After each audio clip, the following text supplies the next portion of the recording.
So you're Silicon Valley's representative. You have lots of friends here. So tell us what this Internet Bill of Rights is and what the reaction has been at home.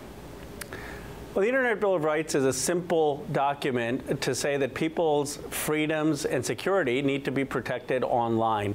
And it has common sense provisions. Individuals should know what's happening to their data. Just like you know what happens to your health data, you know what happens to your financial data on a credit check, you should know what happens to the data you have online. You should be notified if there's a breach. You should have to be able to consent before your data is collected.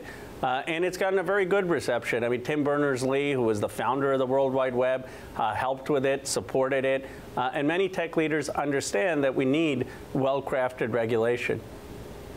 The European Union has gone a little bit farther and certainly acted a little bit sooner on privacy regulations like this, and in particular, the right to be forgotten, right? The right of any European citizen to say, you know, take me off your search engine. Is this Internet Bill of Rights doing the same thing?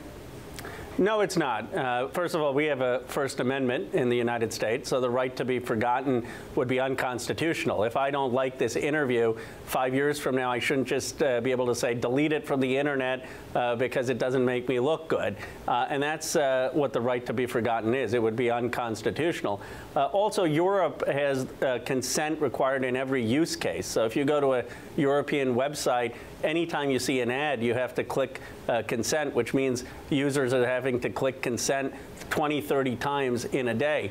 It's overly broad. It's overly prescriptive.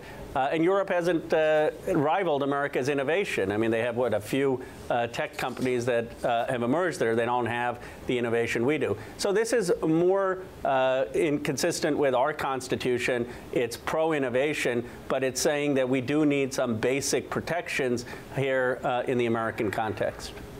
I was particularly interested by point number 6 in your bill, which is really a net neutrality provision saying that Internet users should be free to access the Internet without encountering throttling or paid prioritization. Of course, the Trump FCC has a limited net neutrality provision. So would that override the FCC, or how would it jibe with what has been resistance from the Trump administration? You're absolutely right. It is a net neutrality provision. Tom Wheeler, who was the FCC chair under Obama, had a net neutrality provision with the FCC that I thought was very, very strong. Ajit Pai, the Trump's nominee, has repealed it. And what we want to see is not ping-ponging back and forth on net neutrality from administration to administration. We should have Congress pass a statute, a law that says net neutrality is required. And that's what the Internet Bill of Rights would do. If we do take back Congress, the Democrats should work with reasonable Republicans to get net neutrality in statute. So as you said, you have consulted with some deep thinkers in the tech world as you prepared this Bill of Rights. I'm curious to what extent are you holding tech companies to account, and to what extent are you also protecting them from what could be kind of more intrusive or restrictive regulation, or is the point to really do a little bit of both? That's a very fair question. I mean, it certainly is holding tech companies to account, because right now they don't have a right to notify in a case of a breach. We saw with the Equifax breach or the Facebook breach, people weren't notified for months or years. This would require them to notify right away. Right now they don't have to get people's consent to collect data. I mean, you have to sign a service agreement, but after that, basically they have carte blanche to get your data. This would impose a consent requirement. It would require them to tell you what they're doing with their data. So it would really put a fair amount of responsibility on these tech companies. That said, it's not overbroad. It's well-crafted. And the danger is if tech doesn't support well-crafted regulations, you could see more draconian measures that actually hurt innovation and that aren't careful. So my hope is that thoughtful tech leaders, people like Tim Cook, who's called for well-crafted regulation, will realize they should get on board with reasonable regulation. It doesn't have to be support for my Internet Bill of Rights, but that's a conversation starting point, and hopefully they'll engage with the Congress to get good legislation. That was actually my next question, which is, what have you heard from the big tech companies? We've heard Tim Cook, also Mark Zuckerberg and Jeff Bezos say they would welcome regulation, that big tech companies deserve scrutiny. What has been the initial feedback to the Bill of Rights? The feedback has been positive, but as people say, the devil is in the details. Okay, we can agree with these high-level principles, but what is the legislation going to say? How are you going to define what constitutes personal data? What does it mean to say that you have to be notified in a reasonable time period? Is that 24 hours or is that a week? What does it mean when you say you need consent before you collect data? How often do you need to consent? When do you need to consent?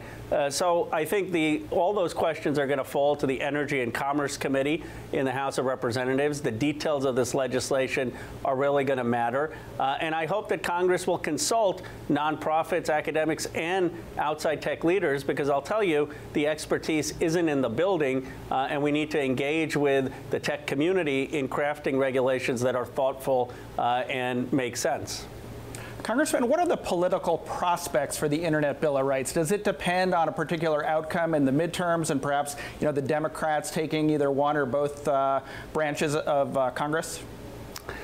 I think the prospects are higher if the Democrats take over Congress because the Republicans have been in charge for 2 years and there's been no movement. I mean, think about that. After the Cambridge Analytica scandal and Zuckerberg coming and testifying and Google and Twitter coming and testifying, the Republicans haven't moved because they're largely beholden to the Internet service providers, AT&T, Charter, Verizon, and they haven't made a good faith effort to propose an Internet Bill of Rights. If the Democrats are in charge, we will, I think, take reasonable regulatory steps. We're not going to demonize companies the way the Republicans are. I mean, it's absurd to say that Facebook and Google's algorithms are politically biased. The biggest beneficiary of social media has been Donald Trump.